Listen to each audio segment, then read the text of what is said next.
What's up, everybody? It's Connor from Unscripted, back again with another video. In today's video, we have what I think is some pretty exciting news to talk about regarding the CDL and some challengers and some other things. And as always, we'll be doing things off the script. As you can see, I really need a haircut. I know the bed head is getting out of hand. Hopefully that's coming soon. But anyway, we're still talking about Call of Duty. So if you enjoy the video, don't forget to leave a like down below. Leave a comment as well with your thoughts on what we're going to discuss, and subscribe to the channel as well if you're enjoying the content and looking for more similar videos to it, in your subscriber box. I really would appreciate all of that. The channel's getting there. I can see getting some new subscribers, some more views, so I appreciate it all, and let's hop right in. First off, we have the 4 teams who have made the playoff bracket and challengers. We have UT Crew, Built by Gamers, Easter, and the LAG Academy. So there were some surprising results from last night. So Easter and UT Crew, they were already, in the playoffs. They finished top 2 in the round robin stage. And then Built by Gamers and LAG were playing in the knockout bracket with Subliners Academy and Fantastic Four. So LAG, I definitely would not have expected to come out of that knockout bracket. BBG, I could see the potential for them, but really the 2 favorites were probably the Subliners Academy team and Fantastic Four. So a bit of a surprise, I think, to see those 2 teams eliminated and relegated. Subliners lost their first 2. They lost to BBG, then LAG. Fantastic Four, I'm not sure. I think they beat LAG. I don't even remember. I should have looked at it before I started, but it doesn't really matter. Either way, they've been relegated. They now have to earn their spot back through a qualifier, which, as long as they want to, I'm sure they will. Subliners Academy definitely will. Fantastic Four, I assume they'll keep playing, and I think they'll have no trouble qualifying again. So now their team, you can see the teams down here. Just know that Easter is wrong, of course. Fellow is no longer. It is now SIB. The LAG Academy, or the Fantastic Four, was a new roster with Jin Troid replacing Decimate, since Decimate is now in the CDL. And yeah, that's about it for that. The Built by Gamers team, I'm happy to see those guys doing well. At the beginning of the year, they really struggled, and it was kind of a surprise given some of the players on their team. They have GodRX, Kismet, Pentagram, and Pander. A good roster on paper, especially for challengers. They struggled. Now they're getting going, so good news for those guys, and we'll see how the playoffs play out. Moving along, we have some exciting news for the Green Wall fans that watch the channel. Sources: Hex is looking to divest from NRG and acquire the Optic Chicago franchise for himself. That's really interesting to me. It was speculated on for a while now, and I'm not really surprised to see this news. So basically, if you don't know, which I'm sure you do, Hector owns Optic Gaming, the organization, but the Optic Chicago CDL, basically the Chicago CDL roster spot, which is now Optic Chicago, was previously the Chicago Huntsmen, is owned by Hector and NRG. He's co-owner of that with NRG and some other investors, and he was made the some for higher up co-CEO or something. He was made a really high executive in NRG when this partnership happened, but now he is looking to get out of that basically and fully take over the Optic brand for himself once again. So the first thing that I think of with this is I wonder if Optic will get back into other esports, kind of like 100 Thieves still does. They have the LA Thieves, and then they have, I think they have Valorant, maybe Counter-Strike. I'm not sure. They have a couple of esports. I wonder if Optic might do the same thing. I'm sure fans would love to see some of the other Optic teams return. Currently, there are none. It's currently just Call of Duty. And also, the speculation was due to the fact that Optic and the NRG CEO, Andy Miller, they used to, or Hector, not Optic, Hector and Andy Miller used to be, really close. They were making podcasts. They were tweeting each other, all that. You really have seen none of that recently. The podcast stopped. NRG stopped really talking about Optic Chicago in any capacity like they were in the past when it was the Huntsmen.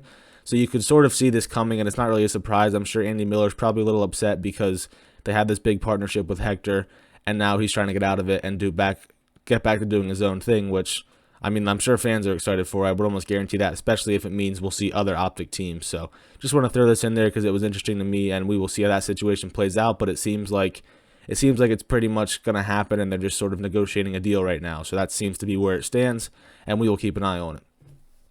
Moving right along, we have another piece of interesting news.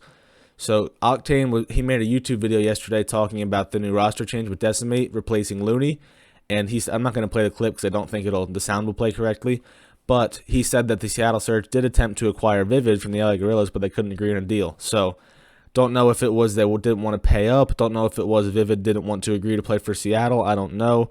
But that would have been a heck of an SMG duo. I mean, Decimate, don't get me wrong, very good.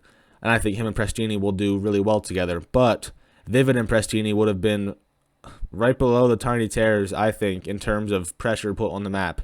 You know, they might not have been the second best SMG duo, but they most certainly would have been one of the most pressuring and high-paced SMG duos for sure. Vivid, I mean, he was just... He would have the most interactions in the league in the respawns. Prestini not too far behind him. He's playing phenomenal right now, and he's getting a ton of interactions. So I think with those two ARs looking over two guys like Vivid and Prestini running around the map just like crackheads, that would have been a really, really exciting roster. And like I said, I'm still excited to watch them with Decimate, but I can't help but think about what that could have looked like with Vivid in there. I think that would have been very interesting, and it's a shame we didn't get to see it. But Crone did also add that Vivid will be playing in the Challengers, so I'm sure that team will be pretty solid because Vivid is an animal.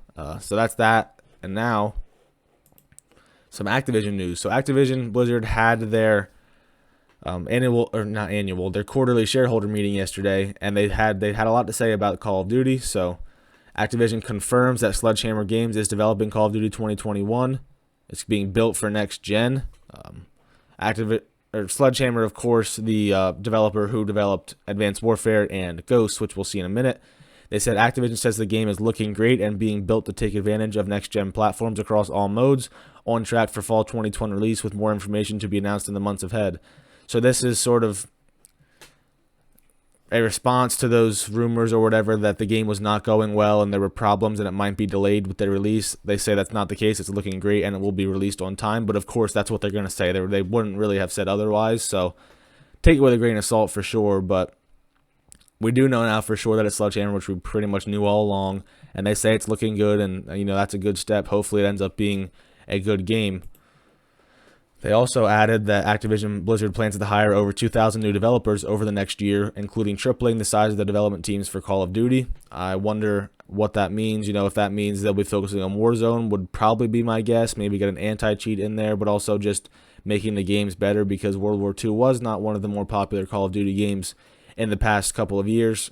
So we'll see how that goes. We still, like I said, we don't know what it's going to be called. Well, again, I'll show you that in a minute, what the speculation is. But I also didn't include on here, I didn't include the tweet, that they did say this game will be integrated with Warzone. So that'll be interesting to see because it's the third game now. And if it's anything like the previous Sledgehammer games, it really wasn't all that similar to what would fit into Warzone. So I don't know if they're going to do a new map or how they'll integrate the weapons because, you know, the World War II games have had a different set of weapons than these recent games. So we'll have to keep an eye on that, but exciting for the Warzone peeps, I guess. You know, no new BR, but some new features for sure will be coming to the BR whenever this game is released. Sledgehammer Games weighed in themselves. They just, like The Undertaker, they woke up out of their casket. It's probably blurry for you, unfortunately, but it's been a while since we heard from them. I guess it was Treyarch it was them for World War II, then Treyarch for Black Ops 4, back to IW meaning Infinity Ward, not Infinite Warfare, for Modern Warfare 2019, then back to Treyarch again this year for Black Ops Cold War. So it's their first time in a while, and they're ready to get going. The people were replying to them, letting them know, giving them some advice about anti-cheat, and I saw one reply that said, hopefully this game has color, because yeah, Advanced Warfare and World War II, especially World War II, not the most colorful Call of Duty games we've ever seen, so hopefully that will be different this time around. And then here is what I was referencing about what the game will be called. So Crone says, pick one, Advanced Warfare 2 or World War II Vanguard. For me, personally, this might be a hot take. I liked the Jetpack CODs a lot. They were my favorite. You know, Black Ops 3 is my favorite COD ever, not even close. But also, the Advanced Warfare movement, I was not a big fan of. It could also be because at the time I didn't like Jetpack CODs, so maybe if they made it again, I would like it a lot better. World War II, I actually didn't mind. I hated watching it for sure, but I didn't mind playing it. So I think there'd be pros and cons either way. You know, AW2, if the movement system's the same, I probably won't like it at first. World War II, it might not be as fun to watch, or it might be, you know, bland colors again, but we'll see how it goes. I'm sure they have big things planned, and obviously they already know what the game is that they're making. We just don't know it, so I will be excited for that announcement. I would probably lean towards the World War II side of things. I just don't think that Call of Duty will head back to jetpacks. I mean, maybe they will at some point, but I feel for some reason the community complained about it, and I get it. By the end of the third jetpack game, they were kind of sick of it, but now I think people would really like to see a change after last year's game and this year's game really have not been the most popular games in Call of Duty history. So I wouldn't mind seeing a change. I just doubt they would do it with the jetpacks, but we'll see how it goes. So that's going to wrap up the video. If you enjoyed, don't forget to leave a like down below. Leave a comment as well with your thoughts on anything we talked about today. And subscribe to the channel as well if you are enjoying the content. So I appreciate all of that good stuff. I hope you enjoyed the video. I hope you have a good day today. And I'll talk to you guys in the next video.